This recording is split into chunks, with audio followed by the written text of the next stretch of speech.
Never fear. Cindersh is here. And today, I have a Dragon Ball theory discussion video for you.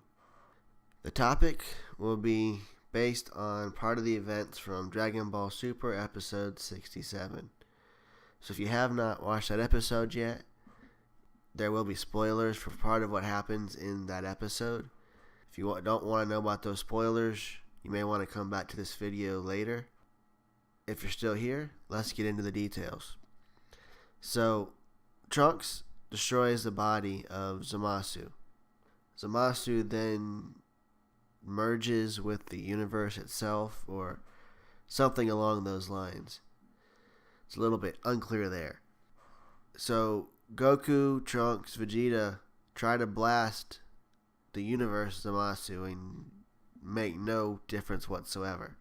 And Goku realizes he's got his button that the Omni King Zeno gave him, and he decides to push it. And out pops Zeno, the Omni King from Future Trunks' timeline. And Zeno decides he's going to destroy the world, destroy the universe itself. And so we see the universe get destroyed. Now, there's been some confusion here as to what it is Zeno did. And I don't have all the answers there. But I want to make a clarification that he does not unravel the entire timeline, or the Future Trunks timeline. He doesn't completely unravel it. It doesn't no longer exist. What Zeno does is he brings complete destruction to everything in that universe. So there is nothing left in that universe except for him. Because we see Goku and Future Trunks go back in the machine to grab Zeno and bring him back with them to Universe 7 in their timeline. And then at the end of the episode, Future Trunks and Mai go to an earlier point in his timeline, shortly before all the Goku Black and Zamasu stuff takes place.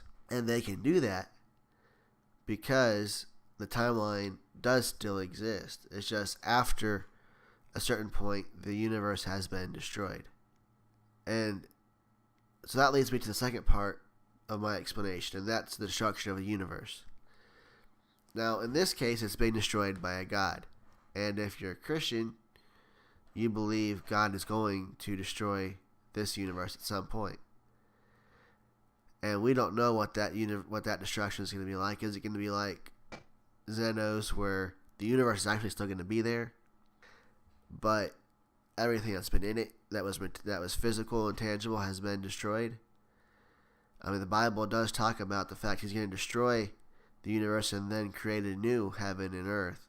And then you get this image of it descending into the universe. That is one possibility then. Now, going into a natural destruction of the universe, letting the universe just kind of run its own course, there are several options for what could happen to the universe. One of those options is that it will expand infinitely, but because there are finite resources to heat, to energy, it'll eventually kill itself out by losing all of its heat. It'll eventually pull all the heat out of the universe, and it'll no longer sustain anything. The physical planets may be there, but there will be nothing alive. There'll be no warmth or heat of any kind. It'll reach an absolute zero and just kind of be frozen in its own existence. Another option is that the world, as it gets to a certain point, the forces within it will get so powerful it'll rip the universe in half, not necessarily in half, but rip it to pieces, causing a sort of subatomic explosion of all the particles and destroying everything, which to me sort of is what it looks like what Zeno did, is he just destroyed everything inside of that universe. So there was nothing of that universe left. Although the universe itself still is there, if that makes sense to you. Another example think about a balloon. Blow a balloon up, and it gets to this point where it cannot get any bigger. If you try to blow it beyond that, it will burst. And there isn't, so that's an option, is it'll grow to the point where it just, and that's kind of what this other idea of it tearing itself to pieces is the forces become so great fighting against each other that it's just going to explode itself. And the balloon image is a good explanation for how to picture that, since that is a hard concept to understand. Another idea is, most of us have been taught the Big Bang. Now, the idea is that the universe is going to expand and expand and expand, and it's going to reach a point where it cannot expand anymore because of the gravitational forces and other things.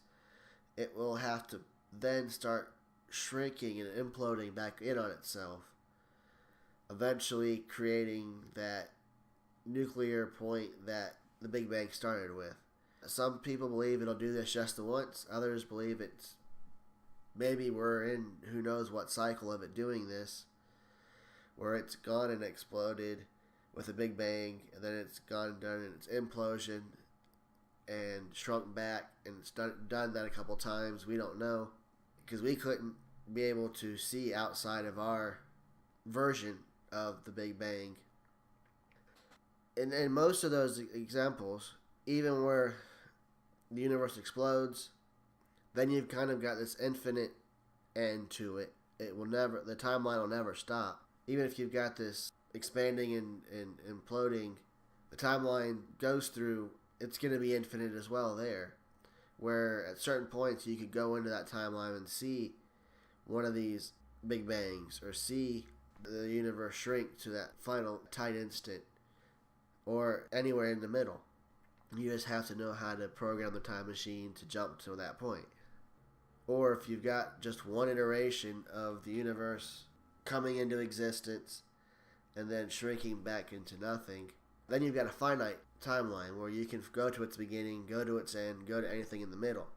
Now, of course, with what Zeno did, you got an open-ended ending of the universe because there's nothing left. The universe is there, but there's nothing physical, tangible left. It's all been destroyed by Zeno. So you could enter into that point with a time machine, or a later point. Now, entering into that point would be a different matter. It would be at a state where it's not suitable for mankind to survive. So entering in at that point would be a bad idea.